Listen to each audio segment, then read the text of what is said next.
Hello, welcome back to I Say Wrong Reads, and today we're going to be talking about some of my favourite standalone books. So I originally had a different video planned for today, but I realised halfway through making it that I wanted to do it a lot more in depth and maybe take up a lot more time, and I didn't have time to do that this week. So that's why you've got this video. I do apologise, but you should get it relatively soon. And so let's get into it. This is essentially just my favourite books that I've read that are standalone books, so not part of a series or whatnot. One of them is part of a series now, but it wasn't when I made my series video back in whenever it was, so I am going to just count that as part of this video. Alrighty, so let's just get into it. So my first one I read last year around Christmas time, and it was the perfect time to read that because it was set kind of during Christmas or just after Christmas, and it was about the spring frost, and it was just really nice. So that is The Toymakers by Robert Dinsdale. So essentially this is about a toy emporium during the First World War, or just before the First World War and just after, and it's about a young girl who comes to it to try and find work because she's pregnant and she needs help, essentially, because she's been thrown out of her own family. And she meets the two boys that run the emporium for their father, and they find out their story, and it culminates in such a twist that I really recommend reading it, especially around Christmas time, because as you can see, it's got the little nutcracker mountain on it. It really has that Christmassy energy, even though it's like it always sits around. It's only open till the first frost of spring, and then it's not closed again until the first fall of snow. And you've got that repeating cycle, and it's really interesting concept, and the backdrop of the First World War, and the characters really bring it out to make it absolutely gut-wrenching. To be honest, I wasn't expecting it to be as gut-wrenching it was, and this is coming from somebody who doesn't like romance stuff. This was done very well. So I would highly recommend this one to anybody who's needing a little bit of like Christmas pick-me-up, or just before, if they're getting a bit sad because of the long nights. This is a really good one to start with to make you a bit happier, you know. And next up we have another one set in the past, but instead of the First World War this time, we've got the Second World War, and that is Dear Mrs. Bird by A.G. Pearce. Now, the second one's come out of this one, but I haven't read it yet, and I don't even think it's out in paperback, so I don't buy books in hardback, so I won't be able to get it yet. But this is essentially about a young woman who gets a new job at a kind of agony aunt column during the Blitz during 1941. She's also a operator in her spare time, a volunteer operator in her spare time, and it's essentially just about her kind of story as she's reading all these letters from desperate women and watching kind of her city get ruined by war, and then her friends, one of them's also an operator and one of them's a firefighter, so you've got that kind of really claustrophobic wartime feeling in it. And I really like period pieces of novels. You'll probably realise that is that pretty much all of them is like set in the past in some way. I don't really like contemporary books all that much, but this one is very heart touching and wholesome in a way that I might not have described it as wholesome, but it is quite wholesome because it's about friendships and relationships between women, and I really like reading about that, especially if it's in a period setting like during World War One, and about how it kind of affects the lives of women back home rather than at war. So that's why I like this one. and if you're into that kind of thing, then I would highly recommend picking this up. It's only a wee short book. I think it's like 250 pages long, no, 300. And I am really looking forward to reading the next one, which just came out, but I'll get it in paperback when it does come out. So, skipping back the time again, to 1918, yep, and we have The Pool of the Stars by Emma Donahue. So I read this one this year. I bought it I bought it when it came out, I believe, and except I didn't read it because I was like, this is about the Spanish flu, and there's something in the world that's going on right now that's a flu thing, and I don't want to be sad. So I put off reading this, mainly because of the fact that it was set in a hospital, a maternity ward, during the Spanish flu, and all the women in this maternity ward have the Spanish flu, so they need to be looked after. And the three main characters are a nurse on the ward, a kind of helper kind of thing, like you know how the kind of a porter, I would say probably, and a doctor.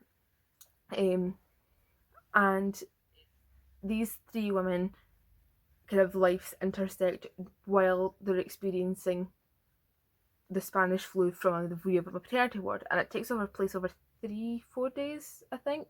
And you've also got the kind of overshadowing of the First World War coming back into it, but that's not really so prevalent here as it is just the flu and how it affects people, and how people react to pandemics. And it does hit close to the bone, so you might want to like leave this one until after, for a wee couple of months. But I would highly recommend it if you can manage it during this time. It works really well for the time period it's set in. It really it makes you think about the closeness of hospital wards, especially during a pandemic where you have to be like very, very careful of what's going on. So that is The Pool of the Stars by Emma Donahue.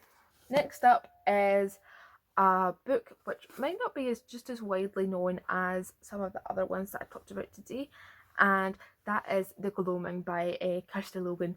Now, this is a kind of book published by a Scottish author a number of years ago. Now, it was recommended to me by a friend and I loved it. So, this is about a young girl who comes to it. It's kind of got kind of magical realism to it, but you're not quite like it's that kind of thingy. It's essentially, this girl lives on an island. She always has for her whole life, and she's living there in her house with her mother and her father, and this newcomer comes to town, and she's like, oh, she's mysterious and she's like irresistible almost, and her and Mara strike up a unlikely relationship, and it's kind of beautiful, and it draws on lots of Scottish myths like selkies, as you can see, in mermaids. And it's such a, I don't really want to say anything more about it because it will spoil it, but it is such a heartwarming story that I really do recommend it to anybody, because like I said, I don't know how popular it is outside of Scotland, because I only see it like advertised as Scottish Waterstones when it came out. But yeah, it is a beautiful sapphic kind of romance, but with magical realism in there, and it's just beautifully magical, and that's how I would recommend it. And I buzzed through this in a day. That's how much I enjoyed it, and that is why I would recommend it. So that's The Gloaming by Kirsty Logan. Kirsty Logan has written a few other books, but I haven't managed to read them yet, mainly because I can't find them anywhere. So I'm going to step up my searching game and maybe buy a couple secondhand. Right, next up is another book I read this year, and that is 1,000 Ships by Natalie Haynes. Now, I wasn't expecting to like this as much as I did. This is essentially a retelling of the Fall of Troy through the vision of all the women that kind of took part in it, to the myth. There's also a couple of kind of interludes by the Greek goddesses, and then a couple by like random women throughout the city as it falls. God, it is heart-wrenching as well. I seem to like heart-wrenching books set in the past. Who knew? But I would highly recommend it. It does a really, really nice spin on the kind of tale of the fall of Troy. If you liked, I don't know, Circe, Madeline Miller, or what's the other one that she wrote, The Song of Achilles, you probably like this one. It is different, but it's not kind of, I feel like Circe was quite romanticised in a way, whereas this one definitely isn't. It's the opposite, if anything. It kind of shows the harsh realities of life as a woman during the fall of Troy, and oof, it really did. There are certain parts that you make you go, wow. So yeah, that's the 1,000 Ships by Natalie Haynes. And now we've got 2 left over, which I have talked about probably quite a lot on this channel, and both are very, very important books to me, and I don't know which one to start with. So let's go with this one, Princess Bride by William Goldman. Now, I don't know how many times I've talked about it here, but this book is absolutely cracking. It's essentially, if you don't know what it's about a young girl called Buttercup who falls in love with her farm hand, Wesley. He goes off to make his fortune and dies to the dreaded pirate Roberts, and so she agrees to marry the prince, what's his name, Humperdinck, but never love him. And it's essentially their story, and kind of, it's got Inigo Montoya, you killed my father, prepare to die. It's got the it's just so full of beautiful thingy, and it's such a good story, and it follows the movie that it was adapted from it follows it so well. So if you don't have time to read the book, at least watch the movie with Mandy Patinkin and I can't remember Andre the Giant and Chris Sarandon. It's just such a good movie, and it's such a good book, and both of them complement each other so well. I don't know how many times I've reread this, and it just sticks up for me all the time. And what's really good as well is that there's a whole introduction written by the William Goldman, but it's all fake as well, and you're like, what's real and what's not? And I love that. It just submerges it in this insanity, and I think that's why I love it so much. And last but not least, we've got Dracul by J.D. Barker. Now, I wanted to bring this one up last because last week my video was on a kind of sum up, the kind of a wrap up of my books that I read in October, and I read another book by Dacre, Stoker and Barker, and that was Dracula the Undead, and I said it was one of the worst books I'd ever read, and that I loved his other one. This is his other one. Dacre, Stoker and Barker wrote a prequel to Dracula, so that was a sequel and it was awful. This was a prequel and it was great.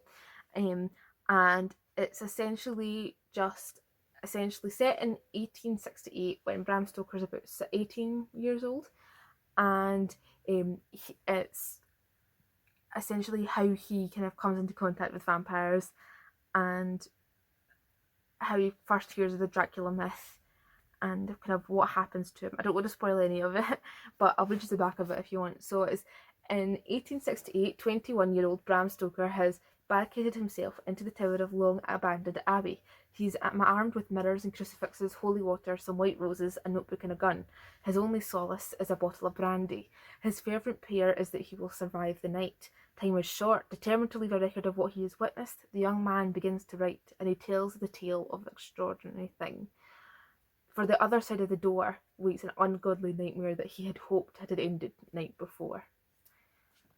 And so basically, Dacre Stoker suggested that he kind of created this story from like the Bram Stoker's journals and kind of the missing 100 pages of Dracula which, if you don't know, there was about 100 pages missing from the original novel from when it was published. And if you can see here at the very end, they show you like scan copies of Bram Stoker's journal as he was kind of learning how to write, and if you can see here, the plans that he had to make up these sort of things. And I just find it brilliantly interesting to see how that kind of comes about. So this, I would recommend this one. I would not recommend the other one. This one is Dracul by Dacre, Stoker and Judy Barker, and I really like this one because it's got a really nice, so you've got it here and then you've got a really nice thing when you close it. There's a little man on the cover. Well, thank you very much for watching, and again, I'm sorry that it wasn't the original video planned, but hopefully that'll get up next week or the week after, depending on how everything goes. So thank you for watching, and I'll see you next week. Bye bye.